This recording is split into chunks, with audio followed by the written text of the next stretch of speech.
This is live. Welcome to part 2 of the burning questions for Polyglot Conor. And so we're just going to jump right in.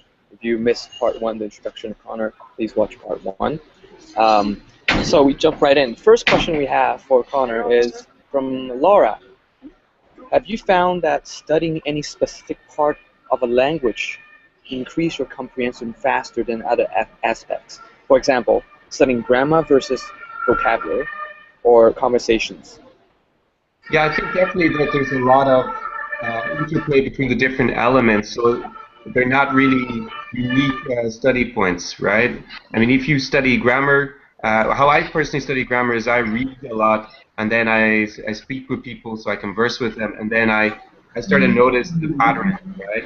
And from that, then I can go and I can look up the different grammatical points, and you will pick up a lot of them anyways. Just they will feel a lot more natural and a lot more correct because you've heard them in several different contexts beforehand. So definitely there's an overlap, and that you don't need to think I need to study grammar today, vocabulary, and necessarily do conversation as two separate, distinct elements that don't have any, interconnectivity in terms of learning. So you recommend, well, how would you do it?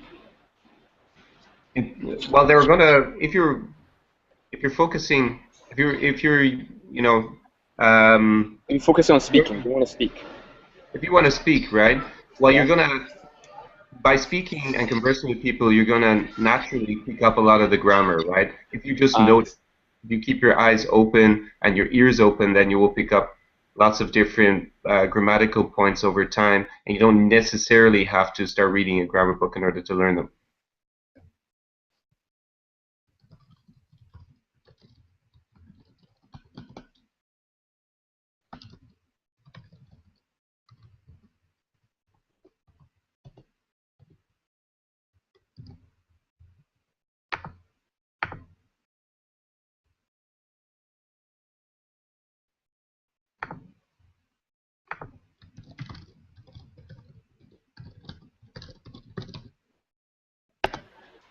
Can you hear me?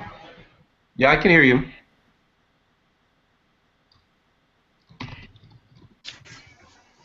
Okay. I think it's me this time, man. Definitely. Can you hear me? That's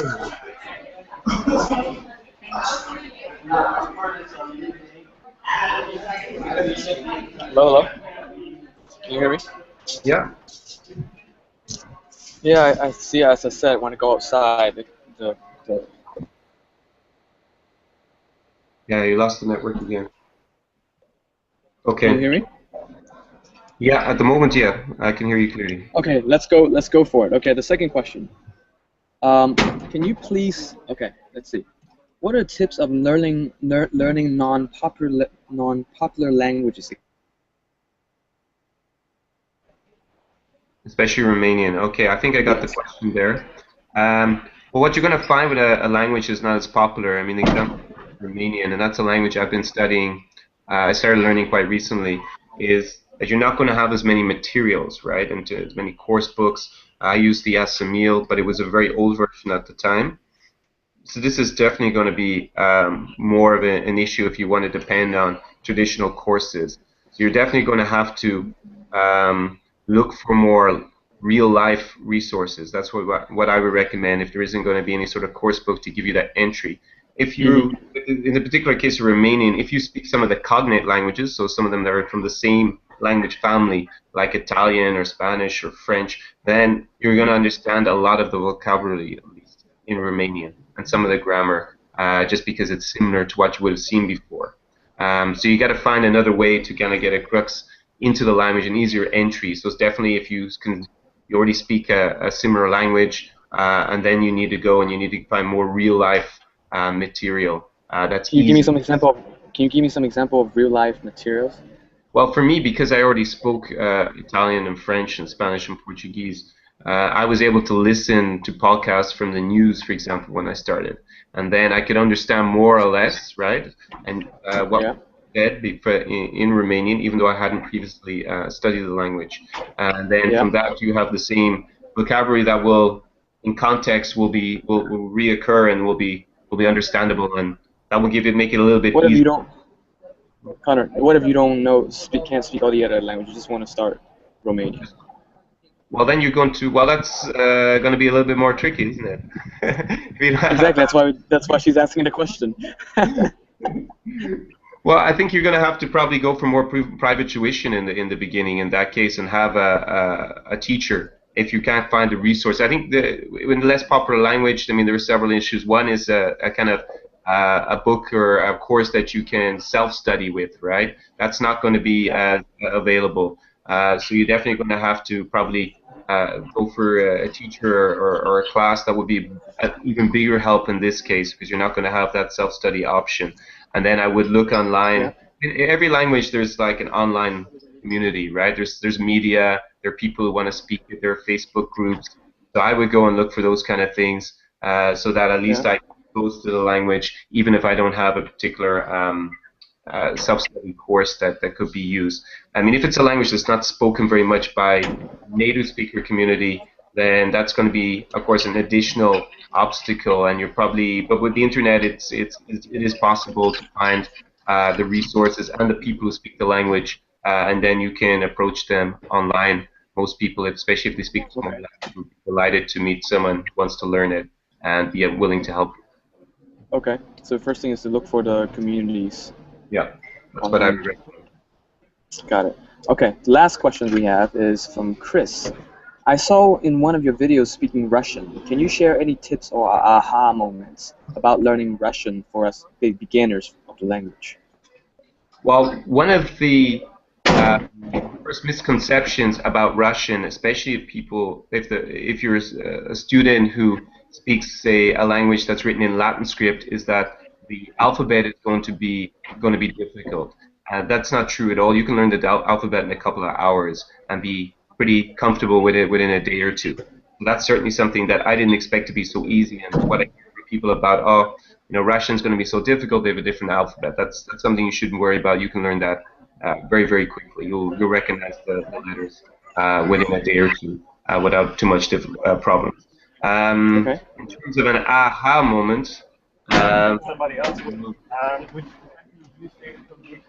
think if you speak another Slavic language, then of course it's going to be very easy to understand. Man, beginners, come on, beginners. Not everybody can speak so many languages like you. Speak Slovak, right? But if there are beginners who don't speak any other similar language, then I think getting into the culture again is going to be a big help, and that's what certainly helped me a lot. Watching the news, understanding what's going on in Russia itself, and then finding Russian speakers who lived in my town, and that certainly helped me a lot in the beginning with getting into the language and the culture and motivating myself. Because if, for example, your first language is English or another Romance language or Romance language or Germanic language, then like German or French, then Russian can be a little bit daunting, and it certainly will take a lot longer in terms of time to learn than you would expect with another language such as German or French or Italian, right? That's going to be similar to your native tongue. So for me, it was a longer process in order to learn it, but if you have the patience, you'll get there eventually. But you should be prepared to invest and wait a little bit more time before you're going to hit those stages that you would earlier arrive at in terms of being able to speak and converse in the language or write. With respect to Russian as other languages. One other tip I'll give is that I think you should learn to type in Russian on your keyboard as soon as possible, because that will allow you. I mean, that's something that takes a little bit longer to learn, because you got to know where all the keys are, and to touch type as quickly as we can in our native language. It just takes a little bit more familiarity with the keyboard, but that will certainly help you a lot when you want to converse with native speakers online, especially if you don't have them in your vicinity. You're not living in a city where there are a lot of Russians, whether that be in Russia or even the United States. It depends where you live exactly. So I would recommend that. Definitely learn to use the keyboard. I don't think you should spend necessarily so much time learning how to handwrite the alphabet. Today we don't use it as much for communication, so I wouldn't see as much value in that, but I think the keyboard is definitely a lot more important. Got it. All right. Well, thank you so much for doing part 1 and part 2 of these burning questions from the Add1 challengers with us. So where can people find out more about you? Okay, great. Thanks very much, and best of luck to everybody on the challenge, and best of luck with the entire project. Thanks, man. See you So soon, we man. can find you. So we can Take find care. you at where languagesar.com, right? Exactly. That's our language czar, TSAR.com. Got it. All right, man. Have a good day. Excellent. Thank you. Thank you. Bye bye.